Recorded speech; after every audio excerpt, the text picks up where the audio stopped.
You are somebody who practices Vipassana. Does that help you get closer to the Force? Is that where you get closer to the Force? I practice Vipassana meditation to see reality more clearly, to be able to see what is reality, what is really happening right here, right now. I'm not doing it as any kind of religious exercise to get in touch with this force or that force, with this story or that story. It's really, for me, then, the least dogmatic thing I ever encountered in life is Vipassana meditation. It just tells you, just observe what is really happening right now as it is, without trying to impose any story on it, without trying to change it in any way. I mean, I remember the first time I went to a course, and the first instruction I got from the teacher was observe your breath. Not observe God, not observe the soul, just observe your breath coming in and out of your nostrils, and just accept the breath, whatever it is. If it is strong, if it's weak, if it comes from this nostril or that nostril, it doesn't matter. Just observe the reality as it is. And what amazed me was that I couldn't do it for more than 10 seconds. Immediately the mind ran away to some story, some fantasy, some memory. If I can't observe the reality of my own breath for 10 seconds, how can I hope to observe the reality of the global political system or of the global economic system? So that's exactly the question. I try to do both. I've been practicing for 18 years now. Wow. And it's been very helpful. I don't think More than 10 seconds now. More than 10 seconds, I try. So how Sometimes I succeed. This year I went to a 60 days course here in India. 60 days. 60 days. I didn't stay focused for 60 days, of course. The mind keeps running away, but keep trying. And I don't think I could have written any of my books without the help of the focus and the discipline and the clarity that this kind of meditation gives.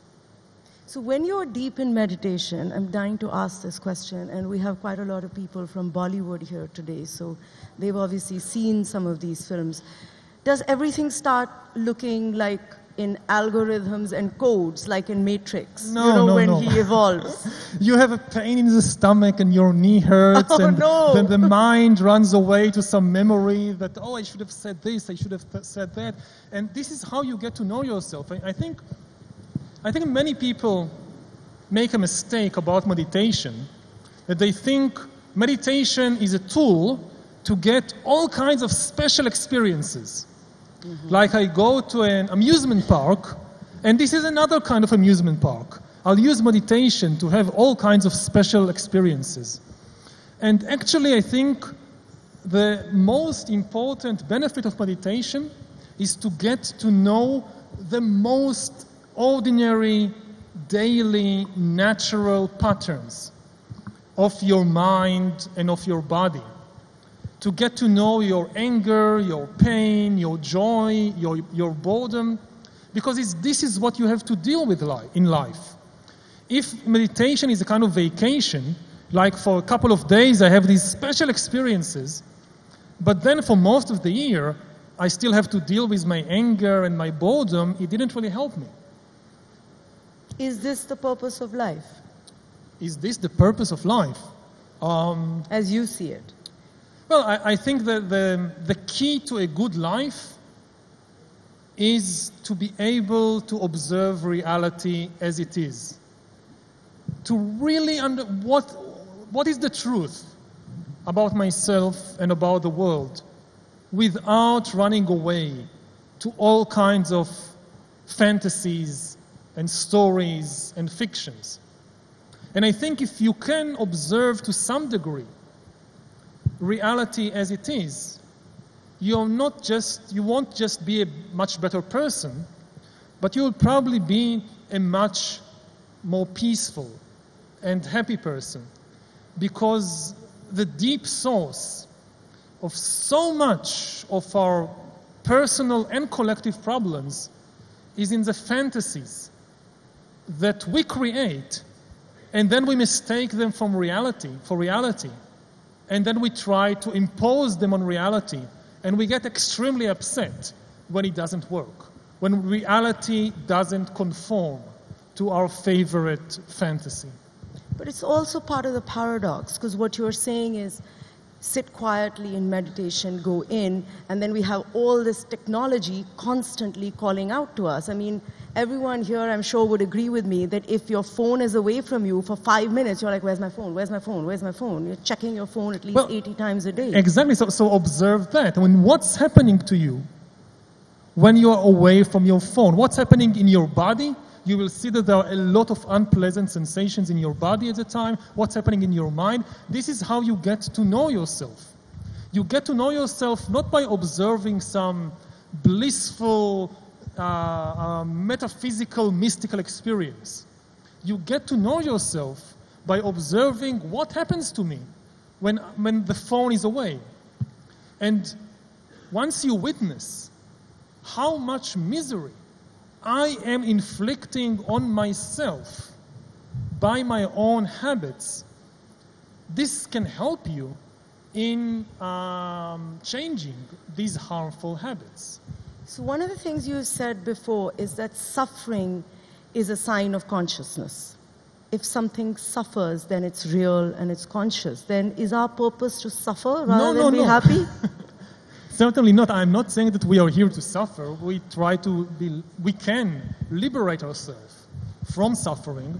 What I said in some of what I wrote is that the best test to know whether an entity is real or whether it's a fiction invented by politicians and religious leaders and so forth is to ask, can this entity suffer? A nation, for example, is just a human creation. It's a fictional story created by humans. How do you know? Just ask yourself, can a nation suffer? If you lose a war, does the nation suffer? No. The nation has no mind, no feelings, no sensations. Soldiers who die in war, they suffer. Civilians who lose their house or their loved ones in war, they suffer. Animals can suffer. But a nation cannot suffer. It's just a story we created.